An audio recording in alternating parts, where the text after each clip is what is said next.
¿La política ecuatoriana necesita reformas o terapia?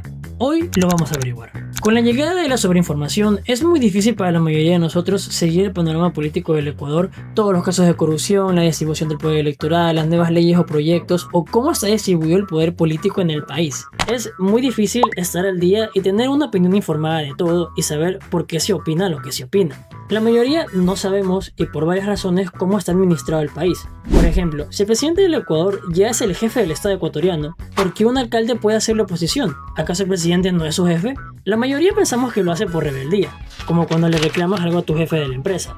O sí, así. Pero la explicación es mucho más interesante que eso, y creo que el entender esta organización nos puede ayudar a comprender de mejor manera muchos de los problemas históricos que hay en el país. Número 1. ¿Quiénes gobiernan el país? Lo que debiste aprender en la escuela.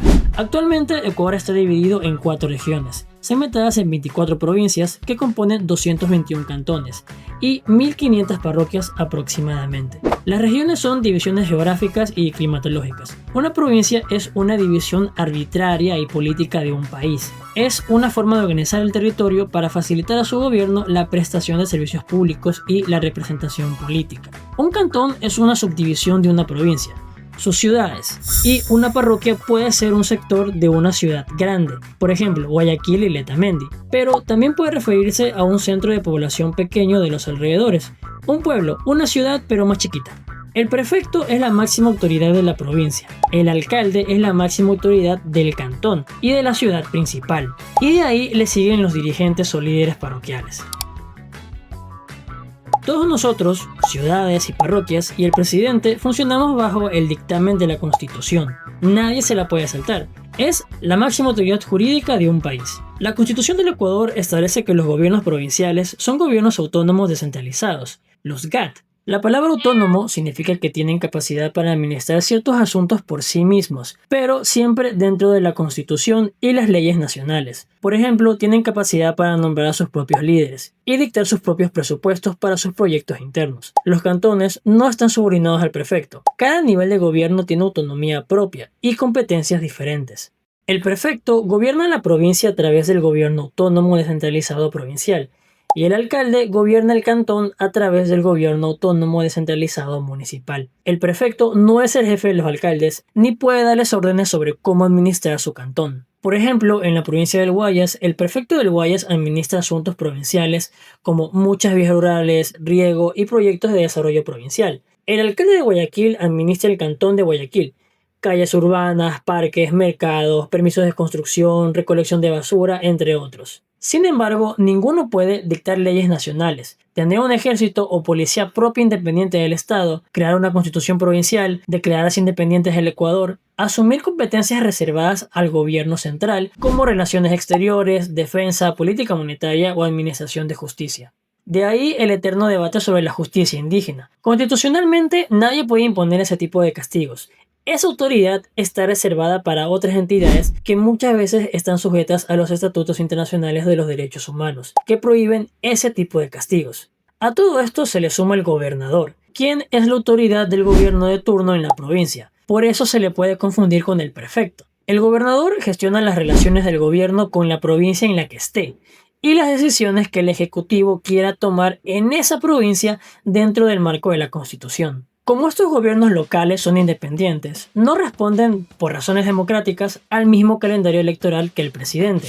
Hay una diferencia de 2 años. Las elecciones cantonales o seccionales, como se les llama, tanto como las presidenciales, tienen una validez de 4 años. Ejemplo, si un presidente fue escogido en el año 2000, en el 2002 habrá elecciones para alcaldes. El partido del presidente en ese momento puede mandar postulantes para ese puesto o no. Y en el 2004 habrá elecciones presidenciales. En el 2006 habrá elecciones para alcalde y así sucesivamente. Obviamente, el partido del presidente durante las elecciones seccionales es el de mayor capacidad comunicacional. Es el presidente, lo vemos todos los días. La Constitución establece normas para tratar de equiparar la igualdad de poderes dentro de una campaña. tanto como si que es alguien nuevo como si que buscara ser reelegido. El artículo 93 del Código de la Democracia dispone que los dignatarios que opten por la reelección inmediata al mismo cargo deberán hacer uso de licencias sin remuneración desde el inicio de la campaña electoral. Es decir, no renuncian al cargo, sino que deben tomar licencias sin sueldo durante el periodo de campaña. Y asimismo lo establecen otros artículos de la Constitución que ahondan en lo mismo. Entonces, básicamente, Daniel Noboa en la campaña del 2025 se pasó esto por las huevas, ya que siguió siendo presidente en funciones mientras hacía campaña,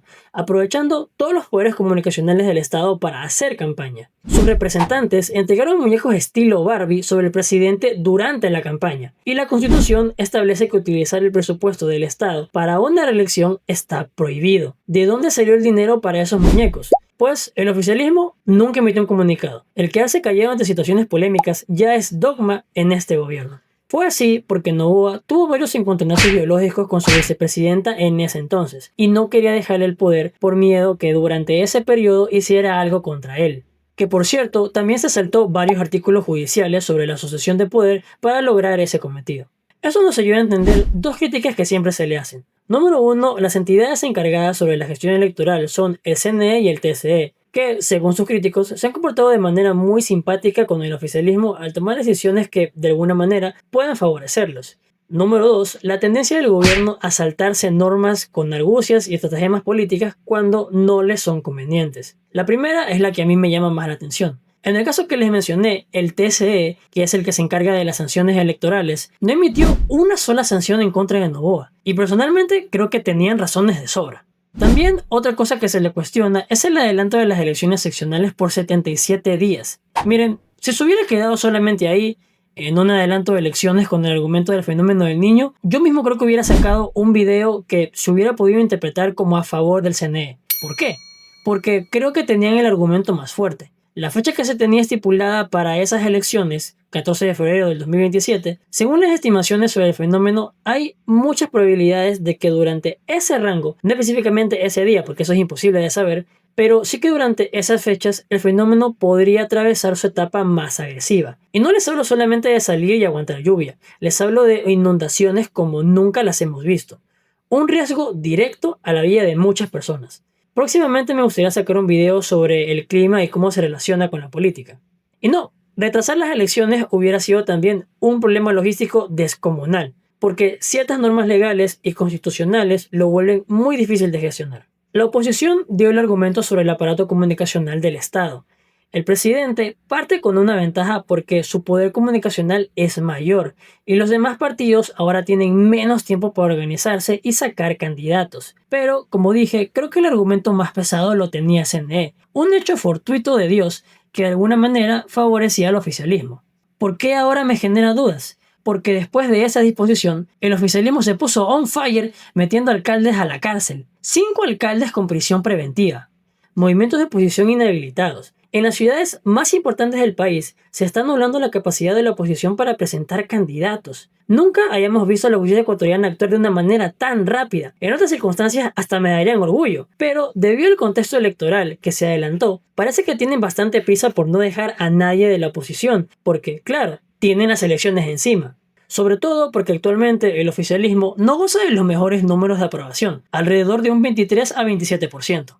Y debido a cómo funciona el sistema electoral ecuatoriano para puestos públicos, basta que un aspirante a alcalde tenga un solo voto válido para ser elegido, al menos legalmente. Es decir, no hay un mecanismo que haga algo con los votos blancos o nulos. Gana el de mayoría simple. Es decir, si te presentas solo, básicamente ya ganaste. Obviamente es muy difícil que algo así de extremo pase, debido al malestar democrático que generaría. Pero parece que es a lo que le está apostando el oficialismo. Anulando su principal oposición política, solamente se postularían candidatos débiles o ninguno. El gobierno no tiene representación provincial. Recordemos que el partido de Daniel Noboa, ADN, prácticamente tuvo que surgir como flash por las elecciones presidenciales anticipadas de la muerte cruzada. Y tomen en cuenta que los gobiernos provinciales son independientes, es decir, ellos no existían antes y prácticamente no tienen ningún representante oficial en ningún cantón, ciudad o provincia. ¿Ya vieron cómo toda esa explicación de inicio nos sirvió para algo?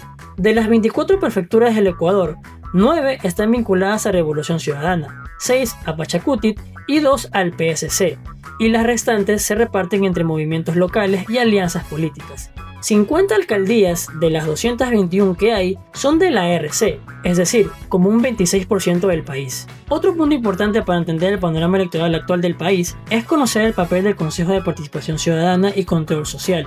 Este organismo es el encargado de designar a las autoridades del Consejo Nacional Electoral, CNE, y del Tribunal Contencioso Electoral, el TSE, instituciones claves dentro del sistema electoral ecuatoriano. El CPCCS nació con la Constitución de Montecristi del 2008, impulsada durante el gobierno de Rafael Correa y aprobada por una asamblea constituyente con amplia mayoría de Alianza al País, el oficialismo en ese entonces. Desde su creación, este organismo ha sido objeto de críticas por una posible politización y por la influencia que los gobiernos de turno podrían ejercer sobre los procesos de designación. Por eso, cada vez que existe una disputa electoral, reaparece el debate sobre la independencia del CNE y el TSE. Estas críticas no son nuevas. Durante el gobierno de Rafael Correa también hubo sectores que cuestionaron la autonomía y las instituciones electorales que parecían actuar a su favor, al igual que hoy existen cuestionamientos hacia el gobierno de Daniel Noboa. Pero para ser justos, Rafael Correa nunca le impidió las elecciones a nadie. Pero eso es tema para otro video donde tocaré las principales polémicas con respecto a la democracia que tuvo el gobierno de Rafael Correa. Eso ha sido todo por el video de esta ocasión, espero les haya gustado. Ya saben, pueden dejarme sus comentarios en la caja de comentarios sin ninguna clase de respeto hacia mi persona. Gracias.